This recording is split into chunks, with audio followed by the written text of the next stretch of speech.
Novos tempos, novos sentidos. A Câmara dos Deputados aprovou na última semana um projeto de lei no qual a exploração sexual de crianças e adolescentes será considerada crime hediondo. Assim, se sancionado pela presidente Dilma, os condenados não terão direito a nenhuma anistia ou pagamento de fiança. A exploração sexual infantil é um problema que acontece em escala mundial e está associada à desigualdade social, falta de escolaridade e violência familiar. Os últimos dados do Disque Direitos Humanos mostraram que de maio de 2013 até agosto de 2011 foram realizados quase 3 milhões de atendimentos. Para falar sobre essa questão, que pode ser agravada durante o período de Copa do Mundo, eu converso com a conselheira tutelar e psicóloga Patrícia Santos de Oliveira. Seja muito bem-vinda, Patrícia. Obrigada. Primeiramente, a gente teve uma dificuldade, ao produzir esse programa com relação aos dados. Encontramos dados nacionais apenas relativos às denúncias do Disque Denúncia, referentes a 2011, os mais atualizados. E com relação ao trabalho dos conselhos tutelares, os dados não estavam em rede. Eu queria que você explicasse para a gente, nesse início, quais que são os desafios que vocês enfrentam nos conselhos tutelares para que esses dados não consigam aí estar de forma mais ampla, para que a gente não tenha esse levantamento tão amplo. Bom, a nossa grande dificuldade é o excesso de trabalho, né? E nós não temos um profissional disponível para fazer, muitas vezes, esse levantamento para a gente, né? Nós temos um alto número de atendimento nos conselhos tutelares, que dificulta muito o nosso trabalho. A Prefeitura está nos capacitando para criarmos e alimentarmos o CIPIA Web, onde esses dados vão estar em rede por todo o território nacional. Mas ainda não está funcionando, a gente não consegue alimentar esse sistema. Aí vocês conseguem fazer pelo menos um levantamento regional, sim, apenas? Sim, no Conselho Tutelar do Barreiro nós fizemos um levantamento no Barreiro de 2012, onde nós contabilizamos 179 casos de abuso e exploração sexual. Pois é, cada conselheiro tutelar no conselho em que você trabalha, eles ficam responsáveis por cerca de quantos casos para dar acompanhamento? É um número muito acima da capacidade, de acordo com o número de conselheiros. Cada conselheiro tem na faixa de 5 mil casos para acompanhar. Casos com direito violado, direito ameaçado, né? E então fica complicado, um dos complicadores do nosso trabalho. Pois é, dentro dos próprios conselhos tutelares a gente já encontra esse desafio, né? Você está explicando para a gente. Então é importante que haja esse trabalho de conscientização, né, das pessoas com relação ao trabalho dos conselheiros. O artigo 227 do Estatuto da Criança e do Adolescente afirma ser dever de todos, família, comunidade e Estado, cuidar para que a criança fique a salvo de qualquer tipo de constrangimento, violência e discriminação. Na matéria, você confere os desafios no combate à exploração sexual infantil. Escondida nas ruas e pouco percebida pela sociedade, uma dura realidade insiste em deixar marcas na história brasileira. A exploração sexual infantil ela se caracteriza pela vantagem que alguém recebe ou que outros recebem usando de práticas sexuais contra aquela criança. Vantagem financeira, sobretudo. Essa é a exploração sexual infantil. Na capital mineira, em regiões como a do Barreiro, a alegria das brincadeiras dá lugar às lágrimas que são quase sempre silenciosas. O grande problema é que muita gente não denuncia, né? E se denunciasse, essa estatística seria maior. Em números, a gente não tem condição de falar exatamente quantos casos nós temos, mas é uma realidade assustadora.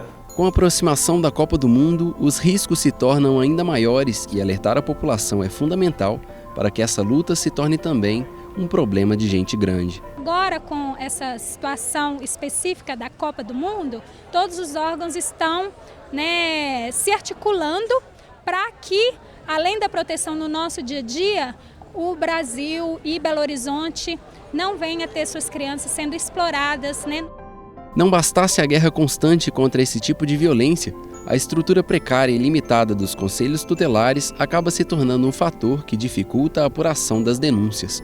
Existem poucos técnicos na assistência social capazes de atender e direcionar e tentar trabalhar as famílias e o indivíduo para que ele possa superar essa violação, e existem poucos conselhos tutelares em Belo Horizonte.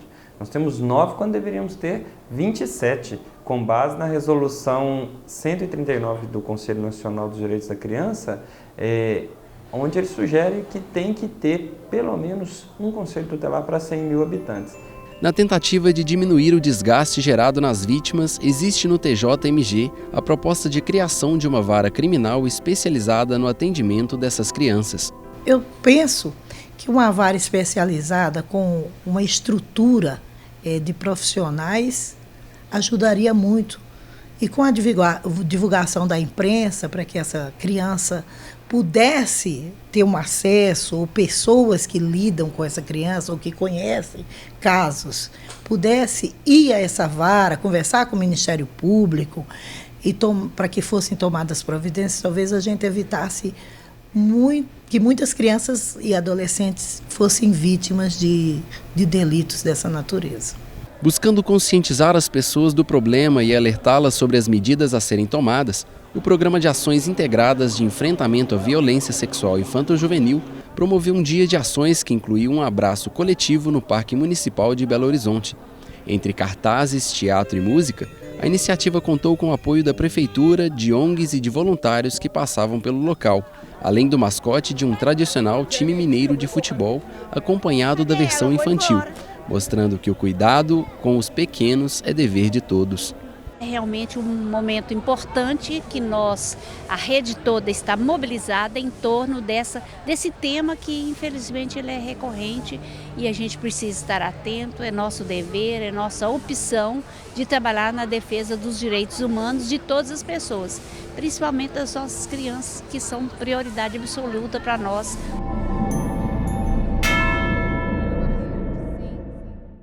Patrícia, segundo o relatório divulgado pelos Direitos Humanos, as garotas estão mais suscetíveis à exploração sexual. Há um perfil definido dessas vítimas?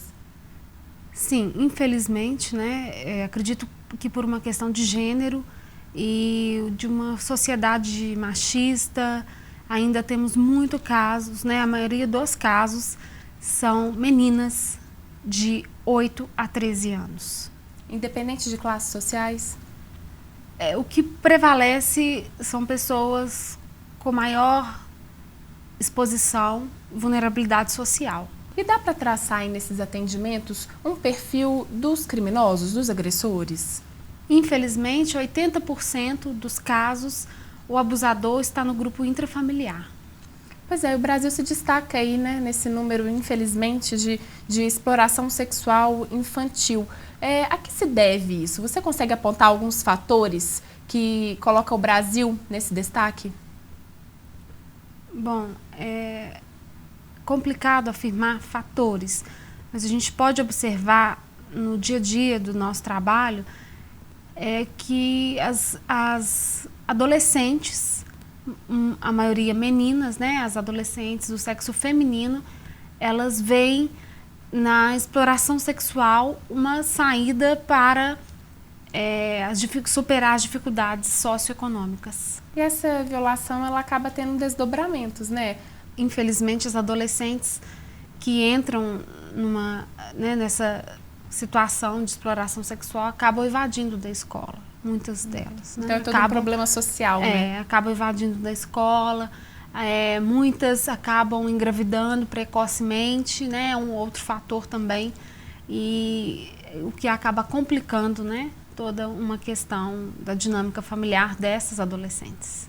Em período de Copa, essas questões tendem a ser agravadas, Patrícia. A gente vendeu agora 1 milhão de ingressos para estrangeiros, então teremos aí um grande público no nosso país. Essas questões são afetadas, são modificadas nesse contexto? Bom, em relação a 2013, nós tivemos a Copa das Confederações, nós não tivemos números registrados devido a esse evento, que estava aqui em Belo Horizonte. O que nós temos feito é um trabalho preventivo, junto com o Sistema de Garantia de Direitos, nós temos feito um trabalho para, né, que as pessoas, a sociedade denuncie através do Disque Direitos Humanos, do 100, para que não, né, não ocorra esse tipo de violação devido ao evento aí da Copa do Mundo. Patrícia, você também é psicóloga. Resgatar a dignidade dessas vítimas, ela é um processo complicado? O que exige? Sim, né, a gente trabalha no eixo da defesa do direito da criança e do adolescente e nós trabalhamos ali com atenção especial às vítimas, onde nós enxergamos, né, o tempo todo a criança, o adolescente como um cidadão que tem seus direitos e seus deveres. E a gente tenta resgatar a cidadania dessas pessoas. Patrícia, e a denúncia, né, é a melhor forma, então, de inibir, né, a continuidade desses crimes, a denúncia anônima? Sim, denúncia anônima é sigilosa, né? Então a pessoa que estiver denunciando, ela jamais será identificada. E a denúncia pode ser feita também no Conselho Tutelar? Sim, uma pessoa pode comparecer no Conselho Tutelar munido dos dados, endereço, filiação, nome da vítima, para a gente registrar a denúncia também, que permanece em sigilo. Muito obrigada pela entrevista. Por nada. Lembrando que as ligações para o Disque Denúncia podem ser feitas de todo o Brasil por meio da descagem direta e gratuita do número 100. No exterior, as denúncias contra a violação de direitos de crianças e adolescentes podem ser feitas pelo número telefônico pago ou pelo site que aparece na tela. O programa de hoje fica por aqui. Obrigada pela companhia e continue ligado na nossa programação. Entre em contato também pelas redes sociais. Nos encontramos na próxima semana. Até lá!